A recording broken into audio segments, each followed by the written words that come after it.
अस्सलामुअलैकुम, कैसे हैं सब दोस्त। बरकत फार्म से मैं हूं राना बिलाल और मेरे साथ है अहमद और हमारा छोटा सा खूबसूरत सा फार्म जिसको मज़ीद खूबसूरत बनाने की कोशिशें जारी हो जाएंगी।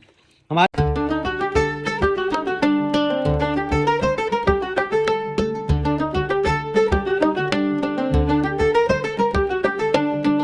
पास है मग्ज़।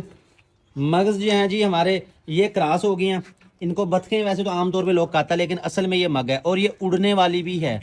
उड़ने वाली ऐसे, इसके पर जो है ना काटे हुए हैं, अगर इसके पर नहीं काटेंगे ना तो फिर ये उड़ जाएगी छू करके। तो ये नर साहब हैं। अहमद इसको बता तो नहीं दिया कि आज जुम्मा? मुझे लग रहा है तूने बताया। अहमद भाई खुद भी माशाल्लाह नहा धो के आया और ये भी नहाई धोई कर रहे हैं और ये बड़ा ही ज़बरदस्त काम हो जाएगा। अहमद, अगर हम टूटी को चला दें थोड़ा थोड़ा, क्या ख्याल है ना? फिर ये तो नहाता रहेगा, फ्रेश पानी आ रहा है ना। डराना नहीं है, डराना नहीं है। ओहो यार, आपने इसको डरा दिया। खुद ही चला जाएगा। नहीं जाएगा। अहमद तेरी तो टूटी भी खराब लग रही है मुझे। तो ये भाई नहा धो के आ गए। ये देखिए, अब धूप में जाके ये मज़े लेंगी, इंजॉय करेंगी।